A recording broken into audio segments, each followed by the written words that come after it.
next মন কৰা ভাৰত ত্যাগ আন্দোলন আগষ্ট 1942 ভাৰত ত্যাগ আন্দোলন এটো তোমালোকৰ পৰীক্ষাত আহি থাকে চমুদকা লিখিবৰ কাৰণে ওকে মন কৰা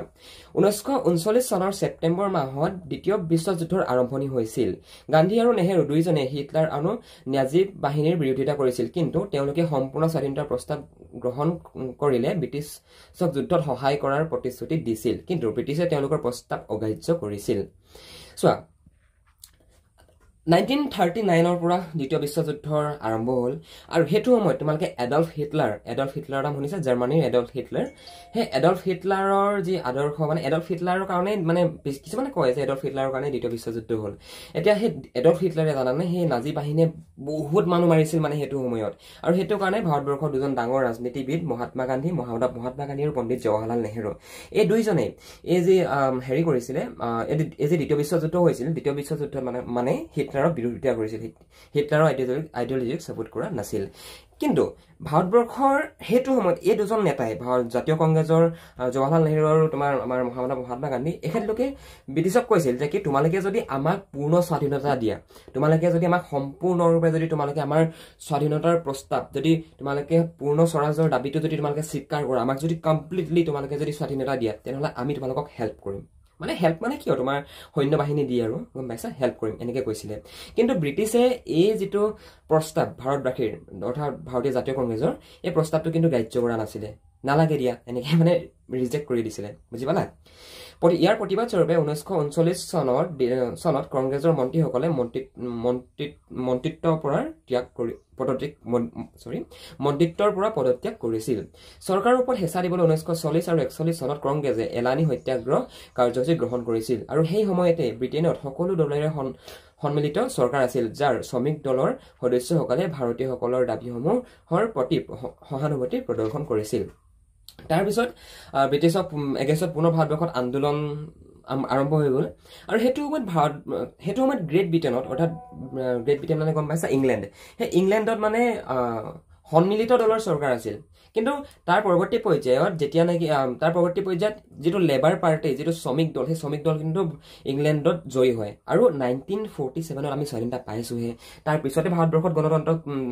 প্ৰতিষ্ঠা হৈছে কিন্তু তাৰ আগৰ পৰা গণতন্ত্ৰ আছিল ক'ত ব্ৰিটেইনত গম পাইছা আমি যেনে ভোট দিও ওকে চাৰিটা পাঁচটা পলিটিক্যাল পাৰ্টি থাকে আমি যাক ভাল পাওঁ তাক ভোট দিও হেতু পাৰ্টিক ভোট দিও আৰু সেই পাৰ্টিটোৱে গৈ পিনে পাৰ্লিয়ামেন্টত গৈ পিনে মন্ত্ৰী পৰিষদ বনাই পিনে হয় নাই আমাক সাৰ্ভ কৰে আমাৰ কাৰণে ভাল ভাল কাম কৰে আমাৰ উন্নয়নৰ কাৰণে কাম কৰে এই বস্তুটো হে তেতিয়াৰ পৰা ইংলেণ্ডত আছিল মানে আৰু এইবিলাক সংসদীয় পদ্ধতিটো আমি হে আমাৰ সংবিধানত সংসদীয় পদ্ধতিটো আমি ব্ৰিটিছসকলৰ পৰা লৈছো গম পাইছা এতিয়া যেতিয়া নাকি ইয়াতে শ্ৰমিক দল লেবাৰ পাৰ্টি যেতিয়া জয়ী হোৱাৰ পিছত মানে ভাৰতবৰ্ষক স্বাধীনতা দিম বুলি মানে অলপ সহানুভূতি দেখাইছিল কিন্তু প্ৰধানমন্ত্ৰী উইনষ্টন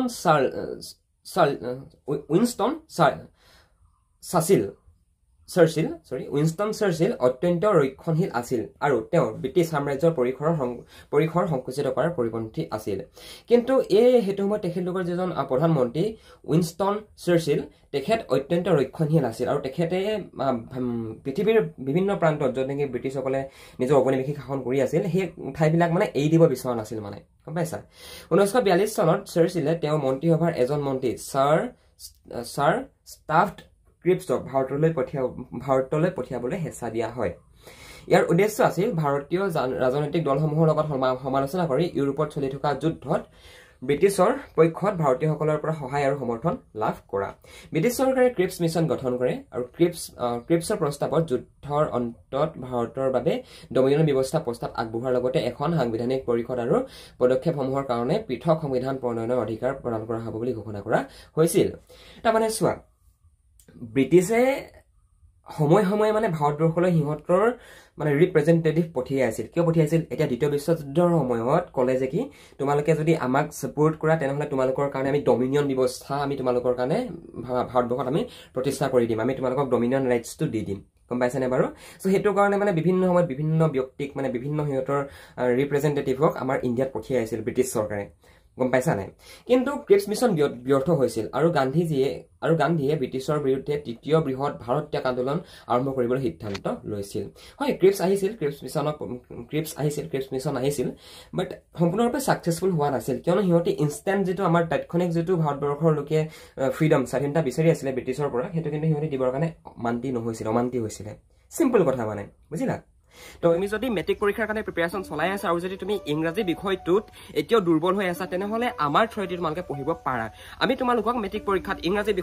বিষয়টোত কেনেকুৱা তোমালোকৰ কুৱেশ্যন আহিব তোমালোকে কোনখিনি গ্ৰামাৰ চাই যাব লাগিব তোমালোকে কুৱেশ্যন আনসাৰ পেটাৰ্ণবিলাক কেনেকৈ লিখিব লাগিব সকলোখিনি কথা আমি আমাৰ পাৰ্চনেল অনলাইন কোচিঙত আমি শিকাওঁ গতিকে তুমি যদি মেট্ৰিকৰ এজন কেণ্ডিডেট হয় আৰু যদি তুমি ইংৰাজী বিষয়টোত এতিয়াও ক্লিয়াৰ হোৱা নাই তেনেহ'লে তোমালোকে আমাৰ থ্ৰুদি যদি বিচাৰা পঢ়িব পাৰা বন্ধু বান্ধৱীসকল আমাৰ একাডেমীৰ এডমিশ্যন ফিজ হৈছে অনলি 499 rupees য'ত তোমালোকক গ্ৰামাৰ তোমালোকৰ টেক্সট বুক আৰু তোমালোকৰ যিখন সৰু সাপ্লিমেণ্টাৰী ৰিডাৰ আছে গোটেইকেইখন পঢ়োৱা হয় লগতে কুৱেশ্যন আনসাৰবিলাকো বুজাই দিয়া হয় আৰু কোনবিলাক কমন পৰিব সেইবিলাকো শিকাই দিয়া হয় গতিকে তুমি যদি বিচৰা আমাৰ থ্ৰুদি পঢ়িবৰ কাৰণে তেনেহ'লে ওপৰত দিয়া ফোন নম্বৰটোত ফোন কৰা নতুবা ডেছক্ৰিপশ্যনত এখন ফৰ্ম আছে ফৰ্মখন ফিল আপ কৰি দিয়া আমাৰ টিমে তোমালোকক কণ্টেক্ট কৰি ল'ব তো ইয়াৰ পৰৱৰ্তী পৰ্যায়ত মহাত্মা গান্ধীয়ে ভাৰতবৰ্ষৰ আটাইতকৈ ব্ৰিটিছৰ এগেইনষ্টত হোৱা তৃতীয় সৰ্ববৃহৎ আন্দোলন ভাৰত ত্যাগ আন্দোলন আৰম্ভ কৰিছিল ভাৰত ত্যাগ আন্দোলনৰ অন্যান্য কাৰণ আছিল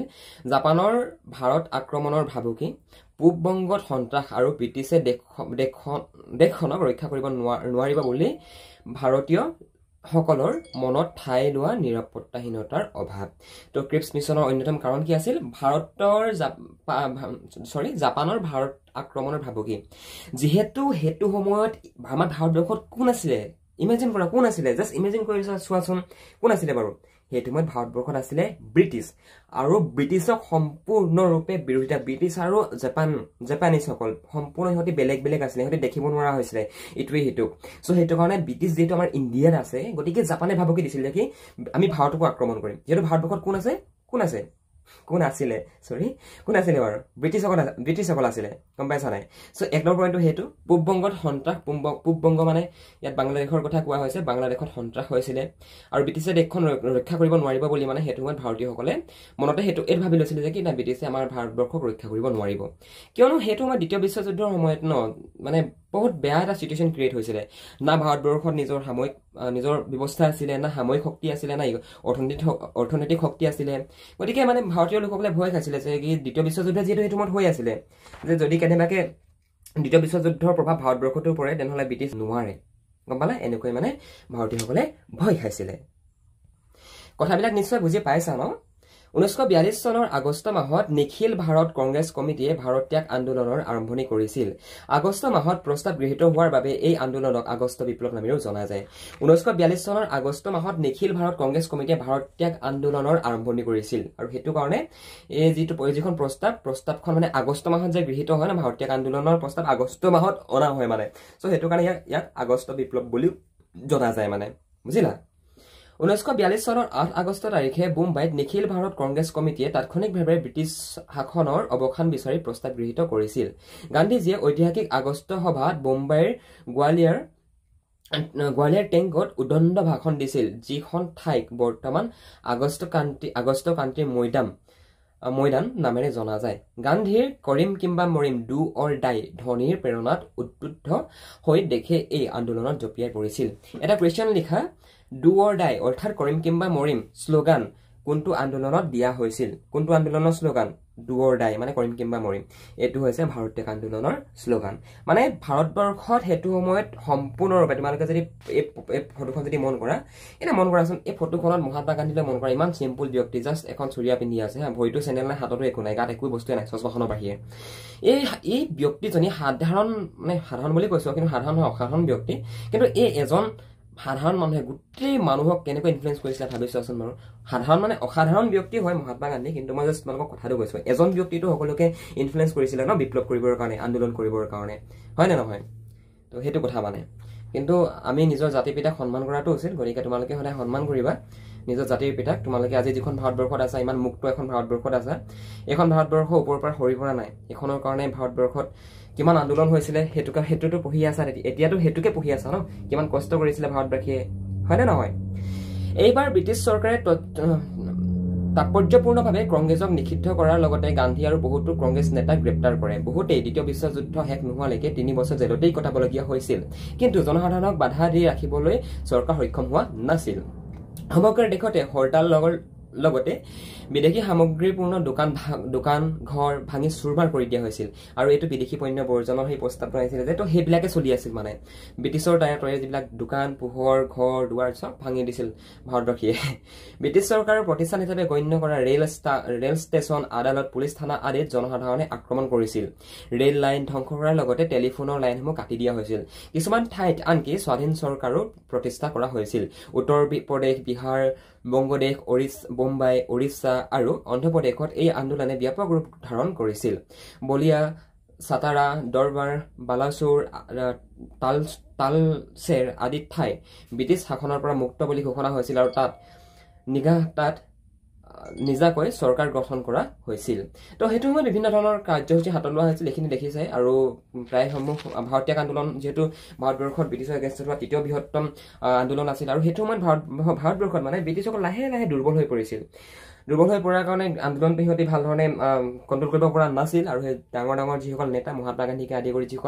যিসকলে আগস্থান লৈছিল আন্দোলনত তেখেতলোকক জেললৈ প্ৰেৰণ কৰি দিছিল ব্ৰিটিছ চৰকাৰে গম পাইছানে তাৰপিছত দেখিছা এনেকুৱা ধৰণৰ কাৰ্যসূচী হৈছিলে ভাৰতীয় আন্দোলনৰ সময়ত পুলিচ থানা ৰেল ষ্টেচন তাৰ পৰা টেলিফোনৰ লাইন এইবিলাক ভাঙি দিয়া হৈছিল কাটি দিয়া হৈছিল কিছু কিছু ঠাইততো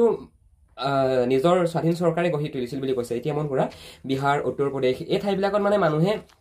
নিজৰ এখন চৰকাৰ গঠন কৰিলুঙে বুলিয়ে মানে সিহঁতি মানে ভাবি লৈছিলে গম পাইছা নাই বাৰু তো চিম্পল হয় কথাবিলাক মানে ব্ৰিটিছক মানে সম্পূৰ্ণৰূপে এৰিয়ে দিছিলে ত্যাগ কৰি দিছিলে মানে যে ভাৰতীয় আন্দোলনত ত্যাগ কৰি দিছিলে যে নালাগে তোমালোক নাই বুলি আমি ভাবি ল'লো আছিলে কিন্তু সিহঁতি ভাৰতবাসীয়ে মানে সেইটো সময়ত ব্ৰিটিছক নাই বুলি ভাবি লৈছে গম পাইছা আৰু সেইটো কাৰণে নিজৰ চৰকাৰ নতুবা আমাৰ নিজৰ ডেমক্ৰেচি ষ্টাৰ্ট হ'ল বুলিয়ে কিছুলৈকে ঘোষণাই কৰি দিছিলে মানে ব্ৰিটিছক সম্পূৰ্ণৰূপে বিৰোধিতা কৰিছিল বুজি পালা যদিও এই আন্দোলন